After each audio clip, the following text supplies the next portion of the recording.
You don't have a motivation problem, you have a cycle problem. And those aren't the same thing. A motivation problem means you don't care, and you do care. You've always cared. The people I'm talking to right now, you care a lot. Some of you have cared for years. You've started more times than you can count. You've felt that real, genuine, this time is different energy, and you've meant it every single time. And yet, here you are. So if it's not motivation, what is it? It's a loop. That's what this episode is. I'm going to show you the exact loop, the thoughts, the patterns, the moment it breaks, the lies you're telling yourself, and the type of person you are inside it. And then I'm going to tell you how it actually changes it. And that's what this episode is. I'm going to show you the exact loop, the thoughts, the patterns, the moment it breaks, the lies you're telling yourself, and the type of person you are inside it. And then I'm going to tell you exactly what changes it. So let's get into it. Here's the loop. It runs on a 2 to 6 week cycle, and it always starts the same way. Something happens, a photo you weren't ready for, a friend who looks completely different, a number at a doctor's office, or sometimes it's quieter than that. Just a Sunday evening, lying on the couch, that low-grade frustration that's been sitting in the background for months. Something flips. That's the inspiration event. And suddenly you're clear. You're certain. You feel that version of yourself you've been waiting for just showed up. You open your notes app, you might buy something, you tell someone. That's the motivation spike. And it's real. Don't let anyone tell you it isn't. Then comes the early win phase. The first 7 to 12 days, you're executing. The food is better. The workouts are happening. You feel it working. You're proud. You might be tracking. You might have told a few people you started again. That's the best part. And then something happens. Not a catastrophe, never a catastrophe at first. Just a Wednesday, you're tired, work ran long, you skip the workout. Instead of just skipping the workout, you skip the plan because your brain made a decision you didn't even realize it was making. That's the first friction point. What follows is the negotiation phase. You're still technically in it. You still consider yourself someone who's working on it, but the standards have quietly dropped. You're doing half the workouts, you're eating well 4 days out of 7, you're in the gray zone, not fully in, but not fully out. Then comes quitting. Half measures, excuses, avoidance. You're going through the motions without the motion. Then the realization, a photo, the scale, a pair of jeans that fit the same way it always has. You're confronted with where things actually are. Then shame, and shame doesn't motivate. I'll come back to that. Then numbness. You stop tracking. You stop looking. You go quiet on the whole subject. And then something happens. A photo, a friend, a Sunday night, and the whole thing starts again. That's the cycle. Inspiration spike, early wins, friction, negotiation, quiet quit, realization, shame, numbness, back to inspiration. Most people have done this 10 to 40 times, and every single time they diagnose the problem as motivation, and it was never motivation. I want to do something that might feel a little uncomfortable. I'm going to read you some thoughts, not mine, yours. These are the actual sentences running in people's heads, unfiltered. When you're starting, this time is different. I actually mean it. Okay, Monday it is. That's the reset. I just need to get through the weekend first. I used to be in shape. I know what to do. I just need to start doing it. During the week, I'll go tomorrow. I'm tired today and I'll be better rested anyways. I only have 20 minutes. That's not even worth it. I messed up today, so I'll start fresh on Monday. After a slip, I literally have no willpower. What's wrong with me? Everyone else seems to figure it out. Why can't I? I've been doing this my whole life. Maybe this just isn't who I am. In the big picture, I know everything I need to know. I just don't do it. If you've heard yourself in any of these, that's not an accident. Those aren't random thoughts. That's a script. And you've been running it so long, it feels like your own inner voice. The most important one is the last one. I know everything I need to know. I just don't do it. That one tells you everything because the problem isn't the information. It never was. Stay with me because the next part is where it gets really specific. I want to show you exactly what your week looks like, and I mean exactly. So Monday, you're locked in, meals are prepped, or at least planning to, gym happens, or it's scheduled with intensity. You're telling people you started again. Tuesday, still going good. Proud, strong, tracking your food. This feels sustainable. Wednesday, work hits. You're tired.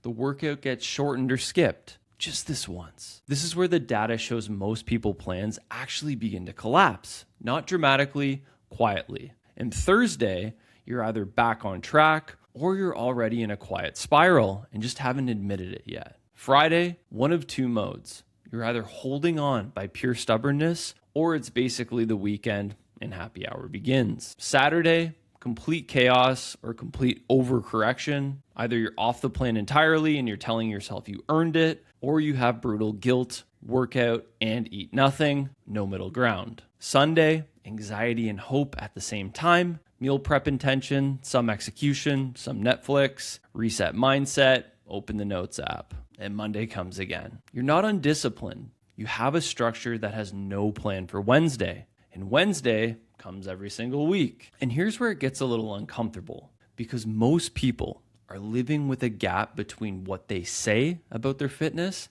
and what they actually do. And that gap is a lot wider than they think. I don't have time to work out, but watches 2 hours of TV and scrolls for another hour every night. I eat pretty healthy, but the weekend eating quietly erases the entire week. I just need a simple plan. Gets a simple plan, is working for a better one within a week. I'm not obsessed with the scale. Weighs every morning. Mood follows the number every single day. I'm starting Monday. It's currently Thursday. I'm not saying this to embarrass anyone. I'm saying it because cognitive dissonance is exhausting. Knowing one thing and doing another takes energy. And that gap between the story you're telling yourself and the reality that you're living in is part of what drains the motivation before the workout even starts. And here's something I've noticed working with people over a long period of time. There are patterns, not just behaviors, in personalities and specific flavor of how each person gets stuck. I call them archetypes, 7 of them. And most people are in rotation of at least 2 or 3. The eternal optimizer, always searching for the perfect plan before executing. Reads everything. Buys every program, switches apps every 6 weeks, knows more about training theory than most coaches do. The plan is almost always ready. Internal script, once I figure out the best approach, I'll commit fully. Then we have the weekend warriors. Excellent Monday through Friday, treats the weekend as a psychological pressure release, 2 days of excess eating and drinking, quietly erasing that Monday to Friday effort. And then they're genuinely baffled while they're not progressing. Oh, I've been so good all week. I deserve this. Then we have the all or nothing athlete. Can only operate at 100% or 0. Either training twice a day and eating perfectly, or not thinking about fitness at all. A single slip triggers a complete reset. Sustainable consistency feels like not trying hard enough. If I can't do it right, what's the point? Then we have the knowledge collector. Understands everything, executes nothing, follows 12 fitness accounts, can explain progressive overload, EPOC, in macros in detail, using complexity as a cover for inaction. I know what I need to do, I just need to do it. Then the social dependent. Consistency is entirely tied to external structures. Goes religiously when they have a partner, a class, a trainer, and stops completely when structure disappears. I just work better when someone is counting on me. The emotional driver gets most motivated after a painful experience, a bad photo, a breakup, a health scare, uses the gym as emotional regulation. The moment life stabilizes, the urgency is gone. I just need to do something. I just need something to focus on right now. The urgency is gone. I just need to focus on right now. And the quiet saboteur self-identifies as consistent, but isn't. Tells others they work out regularly, has a strong fitness identity, but the actual frequency and results don't match the self-concepts. Avoids tracking, weighing, any objective measure because it would force confrontation with reality. I'm pretty active, I just haven't been focused lately. So which one are you? Most people already know, and most people are also a little bit of more than one. So why does this matter? Your archetype tells you where your specific plan is going to break. The optimizer needs to cap research time and force decision deadline. The weekend warrior needs a Friday protocol, not a Monday one. The all or nothing athlete needs to practice 60% effort before they ever try 100%. The fix is different for each person, but you can't fix it if you won't name it. There are 5 things people believe about this cycle that either are wrong or incomplete. And these beliefs are the reason the loop keeps running. The first one, I need to just get motivated and then I'll be consistent. This is backwards. Motivation is a byproduct of action, not a prerequisite for it. When you do the thing, even imperfectly, even at 60%, you generate the feeling of wanting to continue. The brain rewards action with motivation, does not reward planning. Waiting to feel ready is neurologically backwards. The spike was never supposed to carry you. It was supposed to get you started. The restart is the dopamine hit, the part nobody says. Beginning feels good because the neurological event, the anticipation of reward. So you keep beginning, not because you're weak, because beginning feels like the best part. The second belief, when I fall off, the whole thing is ruined. A slip is not a collapse. The research is pretty clear on this. The damage isn't in the miss, it's in the story you tell about the miss. One imperfect day triggers a full week off, not because one day destroys it, but because you told yourself it did. One missed workout doesn't erase 14. Quitting because you missed one does. The third one, and this is the one that hurts a little, if I could just find the right program, I'd stay consistent. The research on exercise adherence is consistent. The long dominant predictors of long-term consistency are psychological, not structural. What keeps people going is autonomous motivation, a sense of competence and identity alignment, not one of those features of a program. No program fixes the relationship between you and Wednesday. That's an inside job. And the fifth belief, probably the most important one, shame will eventually push me hard enough to change for good. Shame has never built a habit, not once, in anyone. Shame attacks identity. It says, I'm bad, not I did a bad thing. And when identity is under attack, the brain doesn't get motivated. It hides, it avoids, it eats the thing that numbs the feeling.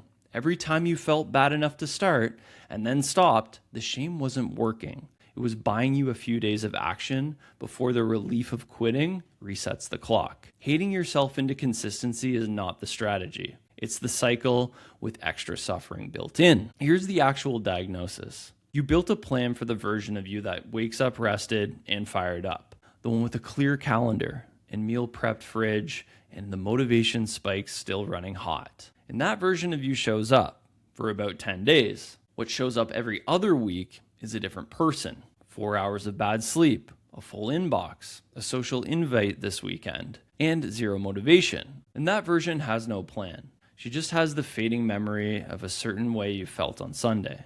Your consistency problem isn't a character flaw, it's a design flaw. You never built anything for the tired version. You never built a protocol for Wednesdays. You never decided in advance what a hard week might look like and what you do inside it. And here's the reframe that changes everything.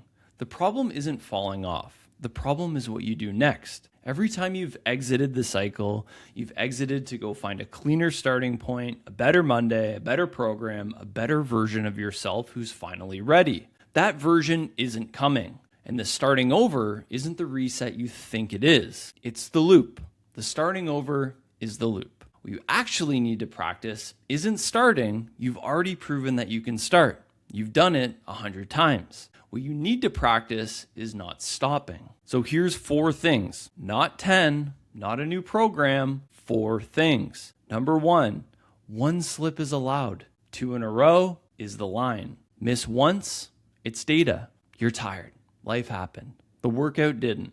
Fine. Missed twice in a row, you've stopped, and you need to restart deliberately. Not on Monday, today. The 2-day in a row rule is the only thing standing between a bad day and a bad month. Number 2, design for the tired version of you, not the motivated version. Sit down right now and ask yourself, what does this look like on Wednesday at 7 p.m. when I have nothing left? What does it look like? What does it look like the morning after a bad night's sleep? Build that plan. A 20-minute workout at 60% is not a failure. It is the skill. The 20-minute workout on the day you don't want to work out is far more than perfect, but the perfect session on a day that you're tired doesn't exist. Number 3, stop announcing the start. I know it feels good to tell people the social validation is real. But what you're doing neurologically is taking the reward before you've done the actual work. Your brain gets the hit from the declaration and quietly releases the pressure to actually perform.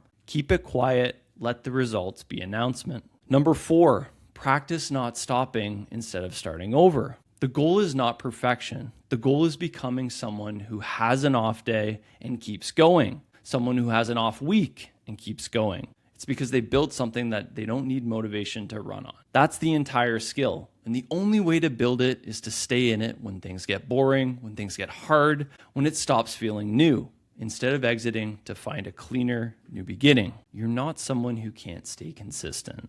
You're someone who hasn't built consistency yet.